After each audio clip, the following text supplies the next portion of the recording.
Apa yang menjadi reaksi kalian saat kalian dengar ada orang yang berkata bahwa agama adalah candu?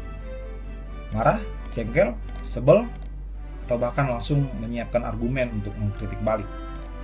Nah, pikiran dan perasaan yang serupa juga dulu pernah saya rasakan.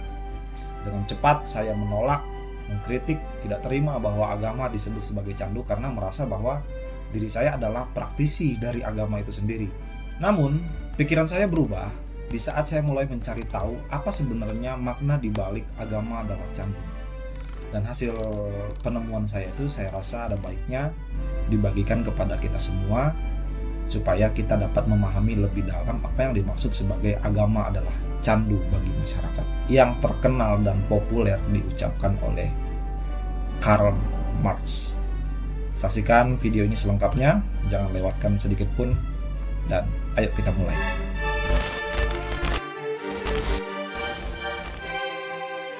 Di zamannya Paman Marx ini, dunia sedang mengalami perubahan besar-besaran dalam hal ekonomi dan sosial, yakni peralihan dari produksi barang dengan tenaga manusia menjadi tenaga mesin.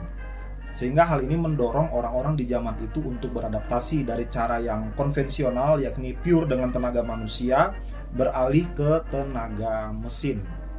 Sehingga akibatnya apa? Akibatnya adalah produksi barang waktu itu jauh lebih cepat, jauh lebih banyak, dan jauh lebih murah. Hal inilah yang kita kenal sekarang dengan istilah revolusi industri.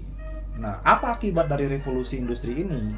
Nah, karena produksi barang sekarang itu sudah berbasis mesin, mau tidak mau lapangan pekerjaan pun semakin lama semakin dibutuhkan oleh masyarakat. Karena orang-orang tidak lagi mengandalkan manusia, tapi mengandalkan mesin. Sehingga banyak orang yang membutuhkan lapangan pekerjaan. Permasalahannya, lapangan pekerjaan waktu itu hanya dapat diciptakan oleh mereka yang memiliki modal untuk menyediakan atau mengadakan mesin.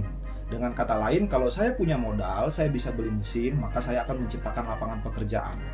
Nah, mesin-mesin ini membutuhkan biaya yang tidak sedikit, sehingga hanya segelintir orang yang bisa mengadakan mesin di zaman itu. Ya, istilahnya sekarang para konglo-konglo lah di zaman itu. Nah, untuk mendapatkan keuntungan yang besar dengan modal yang kecil, para konglo ini pada akhirnya menyiasatinya dengan menekan upah buruh yang mereka pekerjakan di perusahaan mereka. Sehingga mereka ngomong nih kepada masyarakat, nih lu mau kerja sama gua nggak? Kalau lu mau kerja sama gua, ayo kerja, tapi gua bisa gaji lu 1 juta sebulan. Tapi kalau lu nggak mau, ya udah, nggak apa-apa, gua akan cari orang lain untuk bekerja di perusahaan gua. Nah, masyarakat yang tidak memiliki pekerjaan, tidak memiliki modal untuk mengadakan mesin, mau tidak mau karena tidak memiliki pilihan daripada mereka tidak makan, roda ekonomi keluarga tidak berputar, istri marah-marah, mereka tidak memiliki pilihan dan pada akhirnya mereka sepakat menyetujui untuk bekerja bersama dengan para konglo-konglo ini. Nah, karena mereka bekerja kepada para konglo ini, pada akhirnya perusahaan itu dapat berkembang luar biasa, menghasilkan barang-barang dalam jumlah yang sangat banyak dan sangat cepat dan sangat murah, sehingga mendatangkan keuntungan yang begitu besar bagi perusahaan ini. Nah, perusahaannya semakin berkembang, income-nya semakin bertambah. Tetapi sayangnya, income yang bertambah ini manfaatnya cuma dirasakan oleh para pemilik modal alias para konglo-konglo ini. Sementara para buruh yang bekerja di perusahaan ini tetap menikmati gaji sesuai dengan kesepakatan mereka di awal. Sehingga terjadilah kesenjangan sosial, terjadilah jurang pemisah yang begitu jauh dan kelas-kelas sosial yang begitu jauh antara para konglo dengan para pekerja ini. Dengan kata lain, para konglo ini menikmati kekayaan yang luar biasa, sementara para pekerja ini tetap berada di bawah garis kemiskinan dan penderitaan. Nah, fenomena ini oleh Paman Marx disebut sebagai kapitalisme, dan ini adalah masalah. Ini adalah masalah yang tidak bisa dibiarkan dan harus terjadi perubahan besar, yakni revolusi. Nah, Marx bilang gimana cara merubahnya? Kita gulingkan sistem kapitalisme ini, kita ganti dengan komunisme. Komunisme itu gimana? Komunisme itu ya kalau kita kerja sama-sama, hasilnya harus kita nikmati sama-sama. Tidak ada yang jauh lebih diuntungkan dan sementara yang lainnya dirugikan. Kita harus menikmati keuntungan itu secara merata, secara adil, bersama-sama. Itulah yang digagas oleh Marx di zaman itu. Tapi alih-alih mereka melakukan revolusi, mereka melakukan perubahan, mereka mengkritik sistem waktu itu, mereka lebih suka pergi ke agama untuk mencari jawaban dan ketenangan dari penderitaan yang mereka hadapi. Kenapa agama? Karena agama memberi jawaban yang simple, jawaban yang praktis, jawaban yang enak didengar oleh orang-orang di zaman itu. Nah, apa yang mereka dapat di agama di zaman itu? Ya, agama bilang begini, ya kalau kamu menderita saat ini ya enggak apa-apa. Saat ini kamu menderita, tapi suatu saat di akhirat Tuhan akan balas semua. Mereka yang menikmati kekayaan dan membuat kalian sengsara, suatu saat mereka akan menerima balasan dari Tuhan. Ada lagi agama mengatakan, gak apa-apa kamu menderita sekarang, Tuhan mengerti pergumulanmu, Tuhan akan bikin mujizat dalam hidupmu, tapi gak terjadi perubahan apa-apa. Lagi juga agama bilang kepada orang-orang di zaman itu, lihat itu orang-orang kaya, mereka memang menikmati harta tapi mereka jauh dari Tuhan. Sedangkan kita orang-orang yang kecil, Tuhan perhatikan kita. Berbahagialah kita yang miskin sebab kita memiliki Allah. Nah, jawaban-jawaban yang diberikan agama waktu itu menurut Marx tidak membuat perubahan apa-apa. Justru agama waktu itu hanya menjadi obat bius yang membuat rasa sakitnya itu hilang sementara. Jadi semacam pereda rasa sakit tetapi tidak menyembuhkan apa-apa. Teman-teman, kalau kita ke rumah sakit, kalau ada hal yang harus dioperasi dari organ tubuh kita, kita dibius. Tujuannya apa? Supaya organ tubuh kita tidak sakit itu saat melakukan pembedahan. Tetapi gini, bius itu kerjanya hanya meredakan rasa sakit, dia tidak menyembuhkan luka itu sepenuhnya.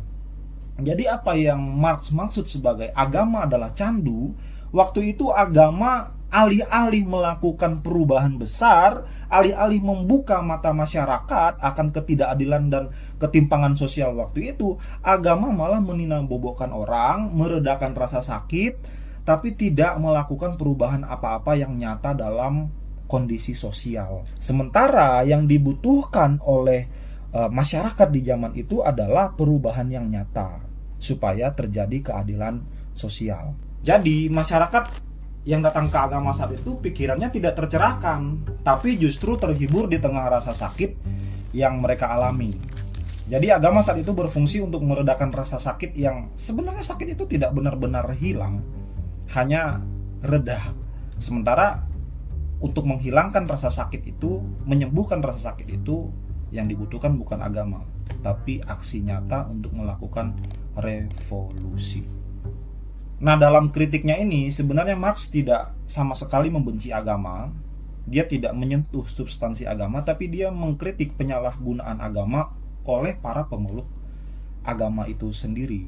Agama yang seharusnya membuka mata orang terhadap realitas sosial, keadilan sosial, tapi justru malah meninambobokkan orang, membuat orang merasa nyaman di tengah penderitaannya. Justru menurut Marx ini adalah penyalahgunaan agama itu sendiri. Jadi jelas bahwa kritik Marx ini bukan kepada substansinya, tapi kepada para pelaku agama yang memeluk agama itu sendiri dengan buta, tidak kritis, tidak realistis terhadap keadaan sosial.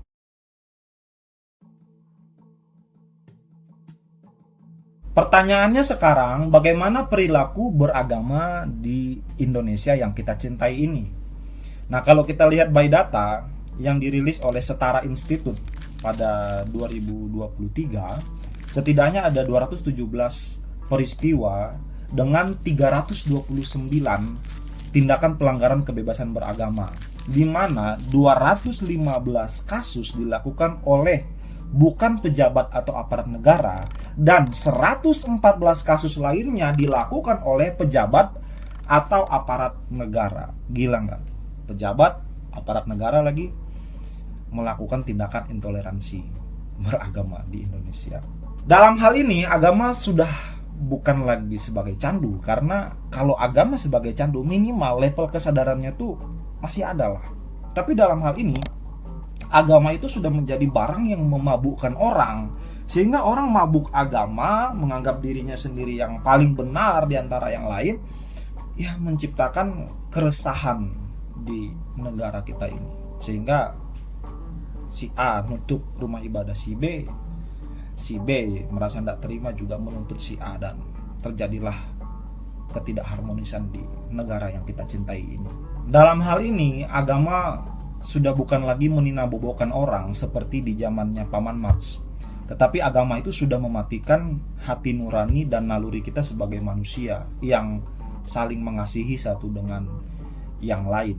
Karena kalau kita berpikir layaknya manusia normal dan tidak mabuk agama, maka seharusnya kasus-kasus intoleransi ini tidak ada di Indonesia. Ya, tapi karena kita ini mabuk oleh agama, ya mau nggak mau kasus intoleransi ini tetap ada di bangsa kita ini. Nah, seperti Paman Marx yang tidak mengkritik substansi dari agama itu, maka dalam hal ini pun saya tidak mengkritik substansi dari agama itu sendiri, melainkan kepada pelaku agamanya yang mabuk oleh agama.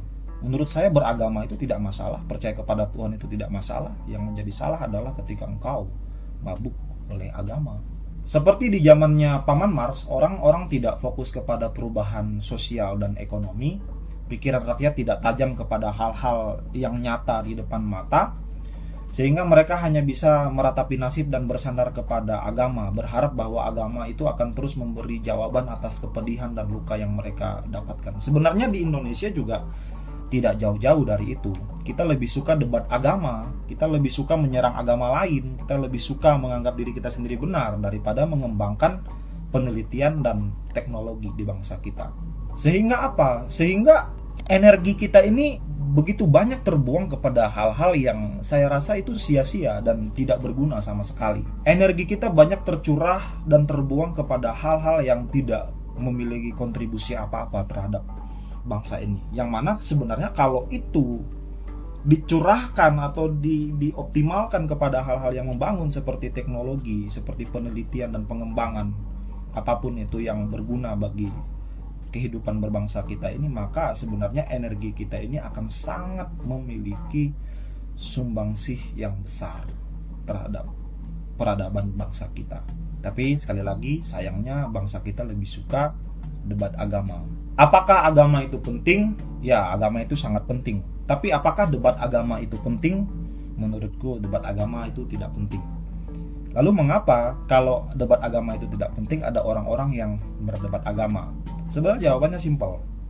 Karena ada orang yang merasa bahwa dirinya benar sendiri, ya kan, dirinya paling benar dan orang lain salah, sehingga dia berpikir dia memiliki tanggung jawab untuk mengoreksi orang yang salah itu, sehingga dia mulai menjelek-jelekan agama lain, dan agama lain yang dijelek-jelekkan itu tidak terima dan mencoba untuk meluruskan kesalahpahaman, sehingga terjadilah perdebatan yang tidak berujung sampai sekarang ini. Oke, sekian dulu konten dari saya.